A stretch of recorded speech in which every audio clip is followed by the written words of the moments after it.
Hello दोस्तों, क्या आपने रिसेंटली कोई घर बेचा है या उस घर को बेचने का प्लान कर रहे हैं और सोच रहे हैं कि उसकी टैक्सेबिलिटी क्या होगी? देन दोस्तों, this video is for you.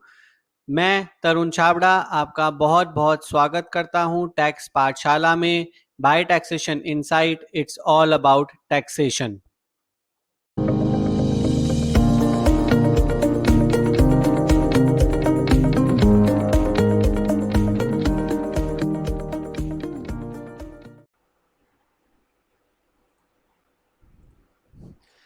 तो आइए दोस्तों, आज के सेशन की हम शुरुआत करते हैं और सबसे पहले देखते हैं हम आज के सेशन में किन किन टॉपिक्स के ऊपर हम लोग डिस्कस करेंगे। आइए दोस्तों, उसका क्विक ओवरव्यू देखते हैं। सबसे पहले हम जानेंगे नेचर ऑफ कैपिटल एसेट के बारे में। दोस्तों, जैसा कि आप जानते हैं, हाउस प्रॉपर्टी जो है वो एक कैपिटल एसेट होता है और once you have identified that the asset is an capital asset, then next step is to identify whether the capital asset is a short term capital asset or a long term capital asset। तो दोस्तों, इसके bifurcation को हम nature of capital asset बोलते हैं कि हम उसका सबसे पहले नेचर देखते हैं कि वो किस नेचर का है, वो शॉर्ट टर्म कैपिटल एसेट है या लॉन्ग टर्म कैपिटल एसेट है। उसके बाद दोस्तों हम लोग जानेंगे कि कैपिटल गेन को किस तरीके से कंप्यूट किया जाता है, कि जो आपका जो प्रॉफिट हुआ है आपको सेल ऑफ प्रॉपर्टी में, तो आप उस प्रॉफिट को कैसे निकालेंगे, मतलब कैपिटल गेन को कैसे कंप्यूट करेंगे। नेक्स्ट स्टेप में हम देखेंगे कि जो भी आपको प्रॉफिट हुआ है हाउस प्रॉपर्टी को सेल करके, या जो भी आपको कैपिटल गेन हुआ है, तो क्या अब उस कैपिटल गेन को कहीं इन्वेस्ट करके कोई टैक्स बेनिफिट क्लेम कर सकते हैं, या कोई टैक्स सेविंग ऑप्शन आपके पास में अवेलेबल है with respect to that capital gain. दोस्तों, ये तो था एक छोटा सा ओवरव्यू जो हम आज के इस सेशन में हम लोग डिस्कस करेंगे। दोस्तों, आइए शुरुआत करते हैं और सबसे पहले जानते हैं नेचर ऑफ कैपिटल एसेट। दोस्तों, जैसा कि मैंने बताया, हाउस प्रॉपर्टी जो है वो आपकी एक कैपिटल एसेट होती है। तो कैपिटल एसेट में सबसे पहले हमें ये जानना ज़रूरी है कि हमारे कैपिटल एसेट का नेचर क्या है, कि क्या वो एक शॉर्ट टर्म कैपिटल एसेट है या वो एक लॉन्ग टर्म कैपिटल एसेट है। दोस्तों, आइए उसको कैसे चेक करते हैं। The nature of capital asset depends upon the period of holding of the asset, that is house property in our case। दोस्तों, नेचर ऑफ कैपिटल एसेट कि वो शॉर्ट टर्म कैपिटल एसेट है या लॉन्ग टर्म कैपिटल एसेट है, उसको निकालने के लिए जो एक फैक्टर होता है जो इम्पॉर्टेंट है, that is period of holding. दोस्तों, आपने जिस हाउस प्रॉपर्टी का आप नेचर निकाल रहे हैं, वो आपने कितने टाइम तक उस प्रॉपर्टी को यूज़ किया है, मतलब आप कितने टाइम तक उस प्रॉपर्टी के ओनर रहे हैं। उस पीरियड को हम उस पीरियड के थ्रू हम इवैल्यूएट करेंगे कि वो एसेट जो है आपका शॉर्ट टर्म कैपिटल एसेट है या वो आपका लॉन्ग टर्म कैपिटल एसेट है।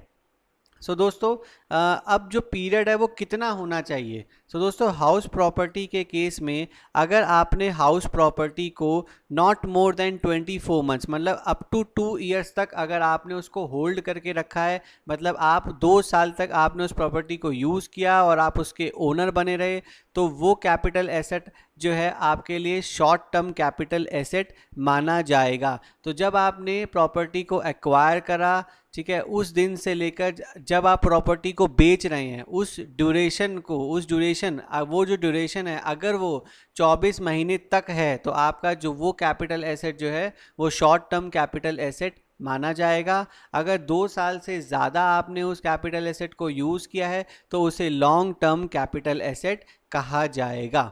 दोस्तों, अगर आपको नेचर ऑफ कैपिटल एसेट निकालना है तो उसके लिए सबसे ज़्यादा इम्पॉर्टेंट क्या है, क्या ड्राइविंग फैक्टर है उसका, वो है पीरियड ऑफ होल्डिंग, कि आपने कितने टाइम तक उस प्रॉपर्टी को यूज़ किया, कितने टाइम तक आप उस प्रॉपर्टी के ओनर रहे।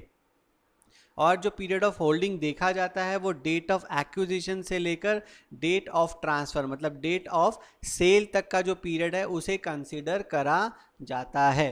दोस्तों, ये तो था नेचर ऑफ कैपिटल एसेट। आइए दोस्तों आगे बढ़ते हैं और देखते हैं हम कैपिटल गेन को कंप्यूट कैसे करेंगे। दोस्तों, जैसे आपने देखा कि आपका जो एसेट है वो एक कैपिटल एसेट है, आपने उसका नेचर डिटर्मिन कर लिया, अब नेक्स्ट आप उसका कैपिटल गेन निकालेंगे। सो दोस्तों ये तो है कैपिटल गेन निकालने का एक छोटा सा एक जो है कंप्यूटेशन मेथड है। सबसे पहले आप लेंगे सेल वैल्यू ऑफ प्रॉपर्टी, कि जो इस वैल्यू पे आपने प्रॉपर्टी को सेल किया है वो आप यहाँ पे मेंशन कर देंगे। फिर आप उसमें से माइनस करेंगे कॉस्ट ऑफ एक्विजिशन को, और जो रिजल्टेंट जो आपके पास निकलेगा वो निकलेगा कैपिटल गेन। दोस्तों इसमें अगर आपने कोई specific expenditure which is related to that sale, वो भी आप यहाँ से डिडक्ट करेंगे। सो कॉस्ट ऑफ एक्विजिशन में बेसिकली आपकी जो है जो परचेज कॉस्ट होती है उसे कंसिडर करा जाता है। उस हाउस प्रॉपर्टी की जो भी परचेज वैल्यू है उसे आप कॉस्ट ऑफ एक्विजिशन मानेंगे।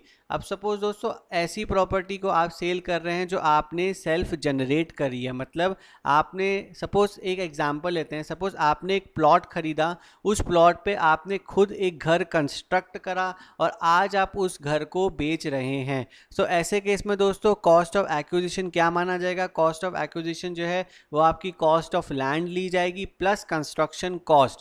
सो ये जो कंसोलिडेट वैल्यू होगी इसको कॉस्ट ऑफ एक्विजिशन माना जाएगा।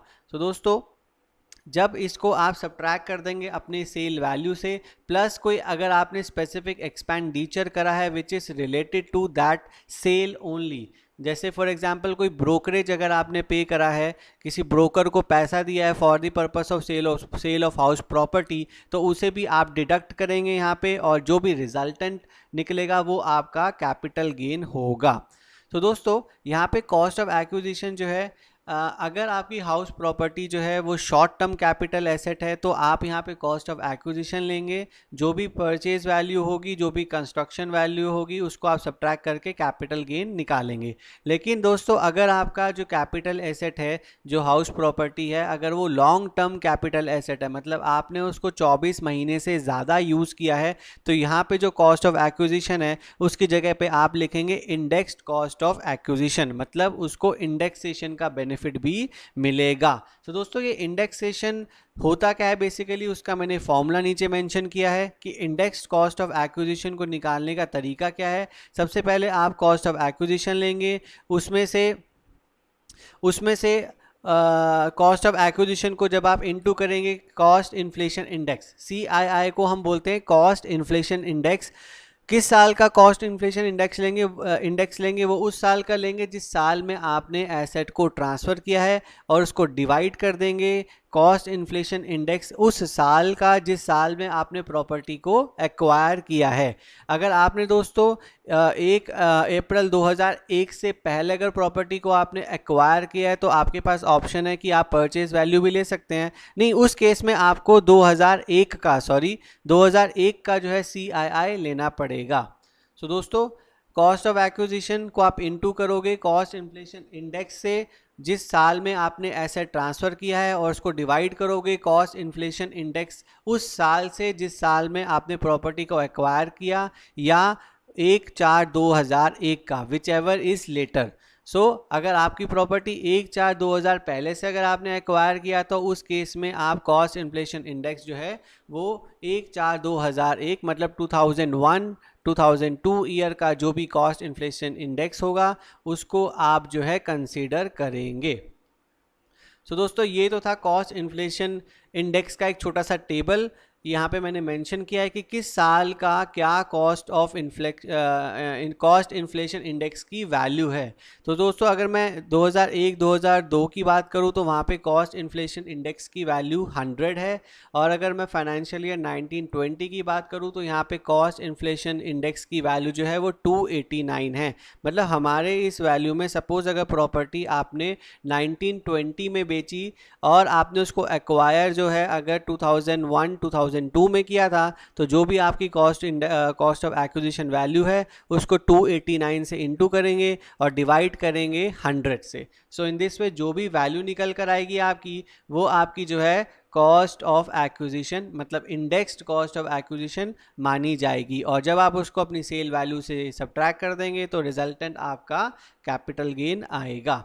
सो दोस्तों इन दिस वे ये मैंने एक छोटा सा आपको ओवरव्यू दिया है कि किस तरीके से आप जो है अपनी कैपिटल गेन को कंप्यूट करते हैं। तो दोस्तों आइए एक छोटा सा मैं आपको एग्जांपल भी दिखाता हूँ यहाँ पे सपोज एक हाउस प्रॉपर्टी है जो कि बेची गई थी 50 लाख रुपए में on 24 May 2019. This property was acquired on 1 May 2010 for rupees 5 lakh. Then what is the index cost of acquisition. तो दोस्तों जैसा मैंने बताया, इंडेक्स कॉस्ट ऑफ एक्विजिशन निकालने के लिए आप कॉस्ट ऑफ एक्विजिशन लेंगे और उसको इनटू करेंगे CII of the year of transfer. तो हमारे यहाँ पे ईयर ऑफ ट्रांसफ़र क्या है, 24 मई 2019, मतलब 2019-20 की जो वैल्यू होगी उसको आप इससे इनटू करेंगे और डिवाइड करेंगे जिस साल में आपने जो है उस प्रॉपर्टी को एक्वायर करता, उस साल का CII आप लोग कंसिडर करेंगे.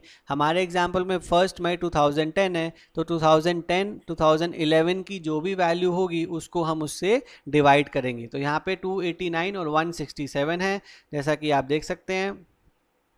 289 और 910 का 1011 का 167.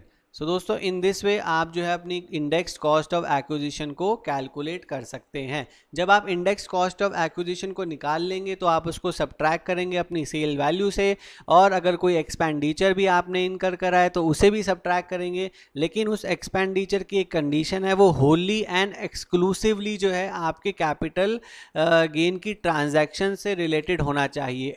होली एंड एक्सक्लूसिवली, अगर होली एंड एक्सक्लूसिवली अगर वो एक्सपेंडिचर आपकी सेल ट्रांजैक्शन से रिलेट करता है तभी आप उसको यहाँ पे जो है सब्ट्रैक्ट करेंगे. So दोस्तों in this way we have done with the computation of capital gain. Now let's move forward and see the consequences. So दोस्तों अगर आप जो है कैपिटल गेन आप निकालना इज क्वाइट स्ट्रेट फॉरवर्ड उसका एग्जाम्पल जो है स्ट्रेट फॉरवर्ड उसका जो कंप्यूटेशन मेथड है आप उससे कैपिटल गेन कंप्यूट कर सकते हैं. लेकिन दोस्तों इसमें जो इम्पॉर्टेंट चीज़ समझने वाली है वो है आपकी सेल्स वैल्यू, कि आपकी सेल्स वैल्यू जो है उसको आपको कंपेयर करना पड़ेगा स्टैम्प ड्यूटी वैल्यू से. तो आपको जो भी सेल्स वैल्यू पे आप अपनी प्रॉपर्टी को बेच रहे हो या जिस वैल्यू पे आपने प्रॉपर्टी को बेचा है उसको कंपेयर करा जाएगा आपकी स्टैम्प ड्यूटी वैल्यू से. तो दोस्तों सबसे पहले जानते हैं स्टैम्प ड्यूटी वैल्यू क्या होती है. Stamp duty value is a value basis on which stamp duty is paid. तो दोस्तों स्टैम्प ड्यूटी वैल्यू वो वैल्यू होती है जिस वैल्यू के ऊपर आप स्टैम्प ड्यूटी को पे करते हो. सो दोस्तों ये वैल्यू जो है आपको इस वैल्यू से आपको कंपेयर करना पड़ेगा अपनी सेल्स वैल्यू को. सो दोस्तों इसकी सिग्निफिकेंस क्या है, आइए उस सिग्निफिकेंस को देखते हैं. ये हम ऐसा क्यों कर रहे हैं, मतलब स्टैम्प ड्यूटी वैल्यू से कंपेयर करना क्यों ज़रूरी है आपकी सेल्स वैल्यू में. तो दोस्तों इसका बैकग्राउंड मैं आपको बताता हूँ. नॉर्मली जब भी हाउस प्रॉपर्टी को बेचा जाता है तो नॉर्मली लोग क्या करते हैं कि कुछ पैसा जो है वो आपसे कैश में ले लेते हैं और बाकी पैसा आपको चेक के थ्रू जो है आपसे उसकी पेमेंट लेते हैं, मतलब आधा पैसा चेक से और आधा पैसा जो है कैश से. तो दोस्तों जो भी वैल्यू जो चेक से ली जाती है वो तो आपकी जो है वाइट में काउंट होती है, लेकिन जो आप कैश में पैसा ले रहे हो वो आपकी ब्लैक में काउंट होती है. तो दोस्तों इस टाइप की ट्रांजैक्शन जितनी होती है इसमें जो आप प्रॉपर्टी को सेल कर रहे हो वो तो हायर वैल्यू पे सेल करते हो लेकिन आप उसको दिखाते हो लोअर वैल्यू पे. तो क्या होता है कि आप जो है अगर लोअर वैल्यू पे दिखा रहे हो तो वहाँ पर आप अपना टैक्स को बचाने की कोशिश करते हो. तो इस ट्रांजैक्शन को या इस टाइप की ट्रांजैक्शन को अवॉइड करने के लिए ये रूल बनाया गया है कि अगर आप कोई भी ट्रांजैक्शन कर रहे हो आपको उसकी सेल्स वैल्यू को उसकी स्टैम्प ड्यूटी वैल्यू से कंपेयर करना ज़रूरी है. तो ये कंपैरिजन क्यों करते हैं आइए देखते हैं. सपोज अगर आपकी जो स्टैम्प ड्यूटी वैल्यू है वो आपकी सेल्स वैल्यू से ज़्यादा है तो दोस्तों जब भी आप सेल कंसिडरेशन या सेल वैल्यू ऑफ प्रॉपर्टी लेंगे for the purpose of computation of your capital gain then that sales value shall be your stamp duty value. For example एक एग्जांपल लेते हैं. सपोज आपने एक प्रॉपर्टी जो अभी हमने पीछे एग्जांपल देखा, आपने प्रॉपर्टी जो बेची वो 50 लाख रुपए में बेची, ठीक है, बट जो उसकी स्टैम्प ड्यूटी वैल्यू है जिस दिन आपने प्रॉपर्टी को बेचा उस टाइम पर जो उसकी स्टैम्प ड्यूटी वैल्यू थी, फॉर एग्जांपल वहाँ पे जो है अगर 80 लाख है, आपने बेची 50 लाख में, लेकिन उसकी स्टैम्प ड्यूटी वैल्यू जो है वो 80 लाख रुपए है। तो दोस्तों जब भी आप जो है कैपिटल गेन को कंप्यूट करेंगे और उसमें सेल्स वैल्यू को जो कंसीडर करेंगे वो करेंगे आपकी स्टैम्प ड्यूटी वैल्यू। सो दोस्तों आपको ये मेक श्योर करना है कि जो भी आप सेल्स वैल्यू कंसीडर कर रहे हैं वो आपकी स्टैम्प ड्यूटी वैल्यू के या तो बराबर होनी चाहिए या उससे ज़्यादा होनी चाहिए। ज़्यादा है तो आप ज़्यादा वैल्यू को कंसीडर करोगे, then actual cost shall be consider in that case. But if your sales value is less than the stamp duty value, then stamp duty value shall be considered for the purpose of computation of capital gain. दोस्तों इसमें एक जो है एक छोटा सा exception है। Suppose आप जो स्टैम्प ड्यूटी वैल्यू है, ठीक है, अगर सपोज आपकी जो भी सेल्स वैल्यू है आप उस सेल्स वैल्यू को पिक करो, उसका 105% करो। अगर दोस्तों वो आपकी सेल्स जो स्टैम्प ड्यूटी वैल्यू है उसके बराबर या उससे ज़्यादा है, तो दोस्तों बेसिकली क्या होता है कि स्टैम्प ड्यूटी वैल्यू और जो आपकी सेल्स वैल्यू है उसमें 5% का वेरिएशन अलाउड है। ठीक है, तो अगर आपकी जो सेल्स वैल्यू है और जो आपकी स्टैम्प ड्यूटी वैल्यू है अगर उसमें 5% का वेरिएशन है तो आपकी सेल्स वैल्यू को हम लोग कंसिडर कर लेंगे। फॉर एग्जांपल मान लो आपकी प्रॉपर्टी जो है वो 10 लाख रुपए की है, ठीक है, और आपने जो उस प्रॉपर्टी को बेचा है वो बेचा है फॉर एग्जांपल 11 लाख रुपए में। तो दोस्तों आप जो है 10 लाख का 5% जो है वो 50,000 होता है। ठीक है, तो 10,50,000 तक अगर जो है आपकी स्टैम्प ड्यूटी वैल्यू है, मतलब 10,50,000 अगर स्टैम्प ड्यूटी वैल्यू है तो आप वहाँ पे सेल्स वैल्यू को कंसीडर कर सकते हो। बट हमारे केस में 10 लाख की प्रॉपर्टी ली और स्टैम्प ड्यूटी वैल्यू 11 लाख है, तो 10 लाख का मैं पहले 105% करूँगा और वो बनता है 10,50,000। और जैसा कि आप देख सकते हैं वो 11 लाख से कम है, मतलब स्टैम्प ड्यूटी वैल्यू से वो वैल्यू कम है, तो वहाँ पर जो है आपकी स्टैम्प ड्यूटी वैल्यू को कंसीडर करा जाएगा। तो मैं नटशेल में अगर क्रक्स बोलूँ तो जो भी आपकी सेल्स वैल्यू है और जो स्टैम्प ड्यूटी वैल्यू है उसमें 5% तक का वेरिएशन अलाउड होता है। सो 5% से ज़्यादा है, अगर आपने 105% करा अपनी सेल्स वैल्यू का, स्टिल वो स्टैम्प ड्यूटी वैल्यू से कम है, मतलब stamp duty value 105% of your sales value उससे भी एक्सीड करती है, तब आपको उस केस में जो है स्टैम्प ड्यूटी वैल्यू को कंसीडर करना है। दोस्तों इसमें एक और छोटा सा क्रक्स है कि अगर सपोज आपका जो डेट ऑफ एग्रीमेंट है और date of registration of property वो दोनों सेम नहीं है। दोस्तों नॉर्मली क्या होता है कि सबसे पहले आप एग्रीमेंट कर लेते हो, ठीक है, फिर और एग्रीमेंट के बाद जब उस प्रॉपर्टी को रजिस्टर करते हो, ठीक है, वो दोनों डेट में डिफरेंस होता है।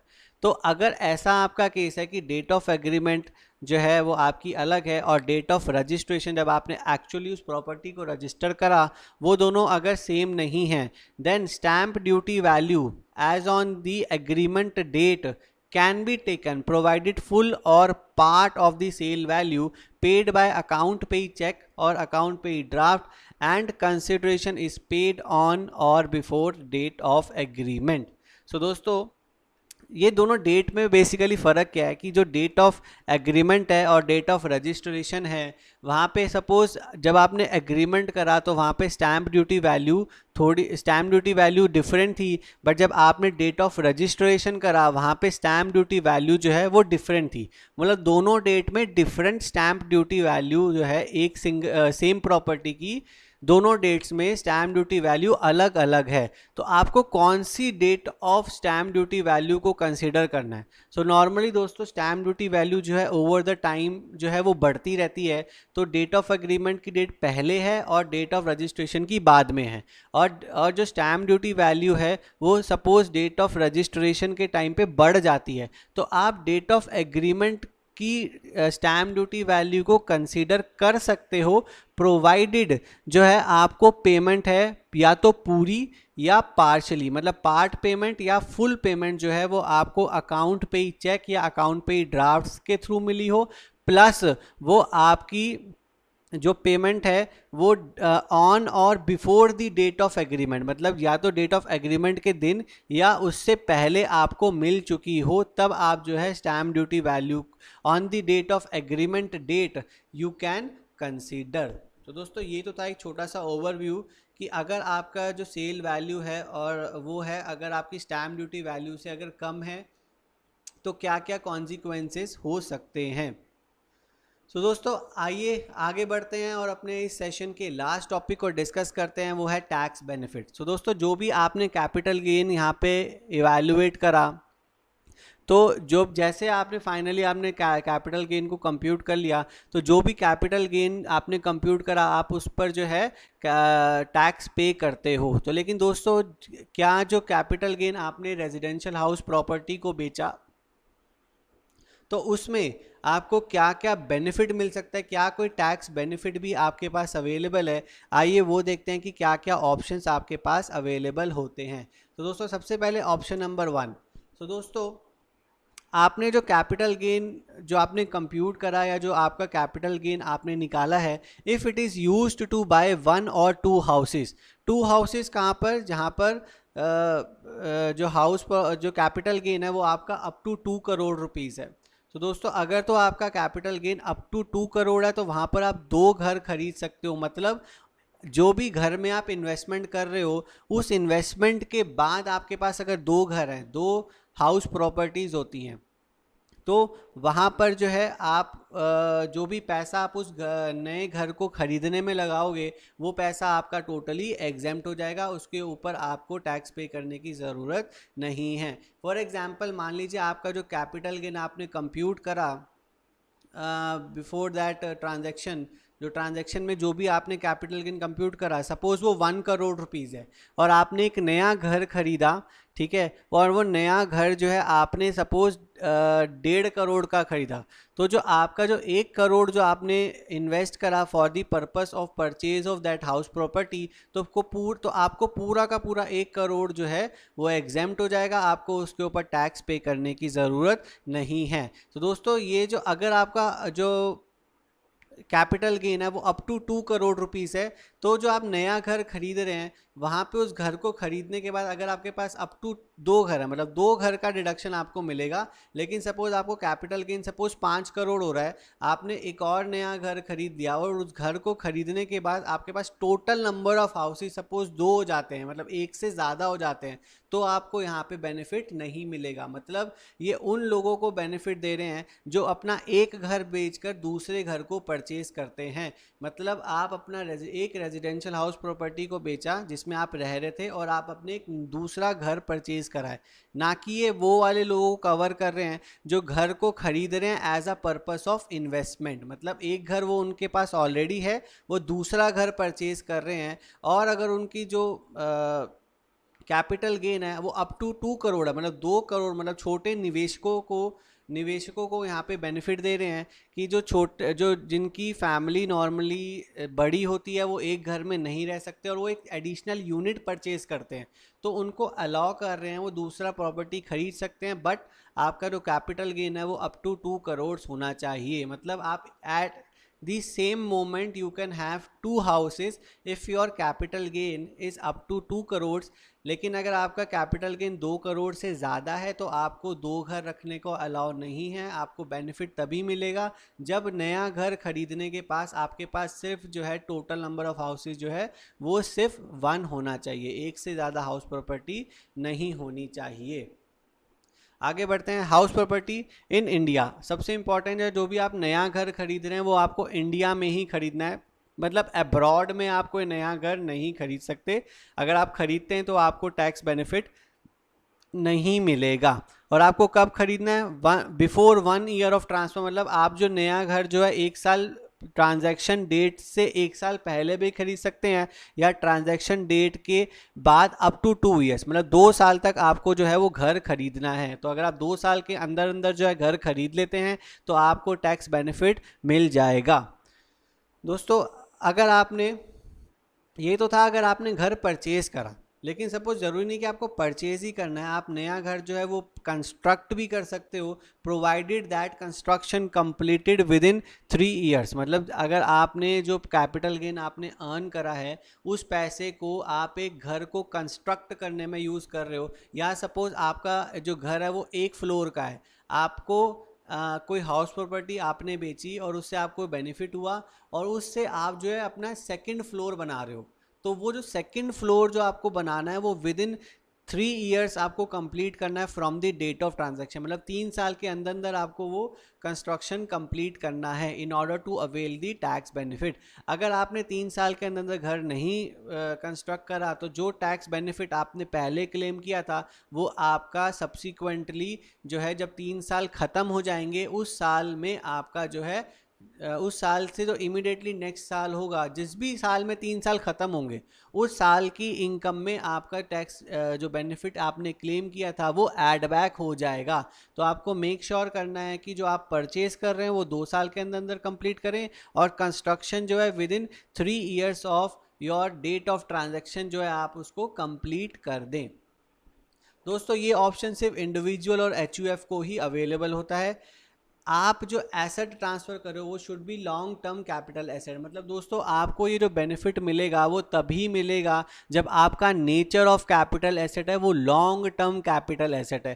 तो दोस्तों अगर आपने कोई हाउस प्रॉपर्टी बेचा और उसका जो नेचर ऑफ कैपिटल एसेट है वो शॉर्ट टर्म कैपिटल एसेट है, मतलब एक शॉर्ट टर्म कैपिटल गेन अगर आपको हुआ है तो आपको यहाँ पर इस ऑप्शन में कोई भी बेनिफिट नहीं मिलेगा।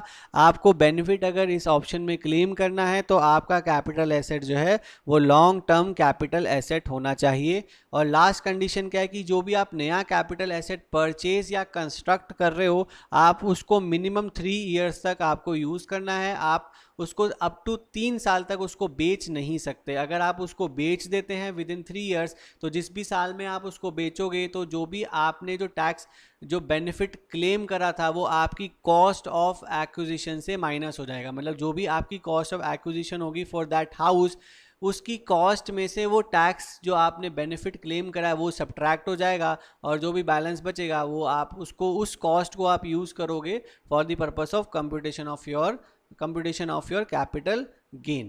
तो दोस्तों ये तो था ऑप्शन 1। अब हम ऑप्शन 2 की बात करते हैं। ऑप्शन 2 में दोस्तों अगर आपको कोई कैपिटल गेन होता है, ठीक है, जैसा कि आपने पहले सेशन के स्टार्टिंग में देखा कि किस तरीके से आपने नेचर निकाला उसका, नेचर के बाद आपने उसका कैपिटल गेन कंप्यूट करा। तो जो कैपिटल गेन आपने कंप्यूट करा अगर उस पैसे को अगर आप इन्वेस्ट कर देते हो किस में, bonds issued by national highway authority of India और rural electrification corporation of India. तो दोस्तों जब ये दोनों अथॉरिटीज़ जो भी बॉन्ड्स इशू करते हैं और उन बॉन्ड्स में अगर आप वो कैपिटल गेन को इन्वेस्ट कर देते हो और within 6 month from the date of transfer करते हो, मतलब आपको ये जो इन्वेस्टमेंट करनी है विद इन 6 मंथ्स में from the date of transfer करनी है और आप मैक्सिमम यहाँ पर डिडक्शन जो है 50 लाख रुपीज़ तक का क्लेम कर सकते हो, मतलब up to 50 lakh of your 50 lakh of your capital gain you can invest in the bonds of these two authorities। ये जो दो अथॉरिटीज़ जो बॉन्ड्स इशू करती हैं उन बॉन्ड्स में अगर आप जो है अपना कैपिटल गेन इन्वेस्ट करते हो तो अप टू 50 लाख रुपीज़ तक का आपको डिडक्शन मिलेगा और इन्वेस्टमेंट आपको within 6 month from the date of transfer करना है। तो दोस्तों मान लो ये जो 6 महीने हैं उस 6 महीने से पहले मान लीजिए आपको रिटर्न फाइल करना मैंडेटरी है, मतलब जो सपोज़ आपने जो सेल करा वो से आपको कैपिटल गेन आपने मार्च एंड में करा फॉर एग्जांपल और आपकी जो रिटर्न है वो जुलाई में ड्यू होती है, बट आप 6 मंथ्स तक जो है आप इन्वेस्टमेंट कर सकते हो, मतलब अप्रैल मई जून जुलाई अगस्त सितंबर, मतलब अप टू सितंबर तक आपको नेशनल हाईवे या इलेक्ट्रिफिकेशन रूरल इलेक्ट्रिफिकेशन कॉरपोरेशन के जो बॉन्ड्स है वो परचेज करने का आपको टाइम मिलता है। बट आपकी रिटर्न जो है उसकी ड्यू डेट जो है वो 6 महीना से पहले आ रही है, फाइल करना मैंडेटरी है। तो ऐसे केस में आप जो है उसका बेनिफिट क्लेम कर सकते हो प्रोवाइडेड जो भी पैसा है, मतलब अप टू 50 लाख रुपीज़ आपको एक कैपिटल गेन अकाउंट होता है उसके अंदर आपको पैसा डिपॉजिट करना है। तो जो पैसा आप उसमें डिपॉजिट करते हो आप उसका एग्जेम्पशन क्लेम कर सकते हो और रिटर्न भरने के बाद उस कैपिटल गेन अकाउंट में within the 6 month from the date of transaction जो टाइम पीरियड है उस टाइम पीरियड में आपको बॉन्ड्स को परचेज करना होता है।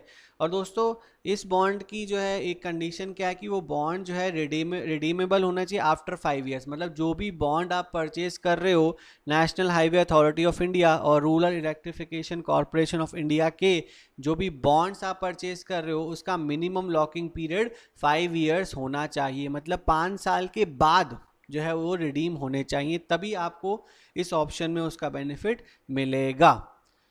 आगे बढ़ते हैं दोस्तों और ऑप्शन 3 की बात करते हैं। If the capital gain invested within 6 month from the date of transfer, मतलब जब भी आपने कैपिटल गेन अर्न करा उस डेट ऑफ सेल से, डेट ऑफ ट्रांजैक्शन से विद इन 6 मंथ्स जो है आपको स्पेसिफाइड फंड में अपना पैसा इन्वेस्ट अगर आप करते हो, और आज की डेट में वो फंड कौन सा है, specified startup India action plan, मतलब इसके फंड में अगर आप वो कैपिटल गेन को यूज़ करते हो तो जितना भी पैसा आप यूज़ करोगे उसका आपको डिडक्शन मिल जाएगा कैपिटल गेन में से। और वो उसकी कंडीशन क्या है कि unit should be redeemable after 3 years, मतलब 3 साल के बाद रिडीम होने चाहिए, और मैक्सिमम डिडक्शन आपको कितनी मिलती है, 50 लाख रुपीस। तो दोस्तों ये तो था ऑप्शन 3।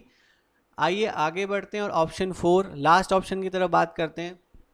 दोस्तों जो भी कैपिटल गेन आपने अर्न करा अगर आप उसको इन्वेस्ट करते हो before the date of furnishing of a return, जो भी आपकी डेट है रिटर्न फर्निश करने की उस साल की, मतलब जिस साल में आपको कैपिटल गेन हुआ उस साल की जो due date of furnishing of return of income है, अगर उस टाइम तक अगर आप अपने पैसे को इन्वेस्ट करते हो, अपने कैपिटल गेन को इन्वेस्ट करते हो in equity shares of eligible company, equity shares of eligible company में अगर आप इन्वेस्ट करते हो तो आप जितना पैसा इन्वेस्ट करोगे उसकी आपको डिडक्शन मिल जाएगी, उसकी आपको एग्जेम्पशन मिल जाएगी, आपको उस अमाउंट पर कोई भी टैक्स पे करने की ज़रूरत नहीं है। तो एलिजिबल कंपनी की बात मैंने करी, तो एलिजिबल कंपनी कौन सी होती है, eligible company means incorporated during the previous year in which transfer took place. तो जिस साल में ट्रांसफ़र हुआ वो कंपनी उस साल में इस्टेब्लिश, मतलब इनकॉर्पोरेट होनी चाहिए, मतलब उसी साल इनकॉर्पोरेट होनी चाहिए, मतलब एक न्यू कंपनी होनी चाहिए वो।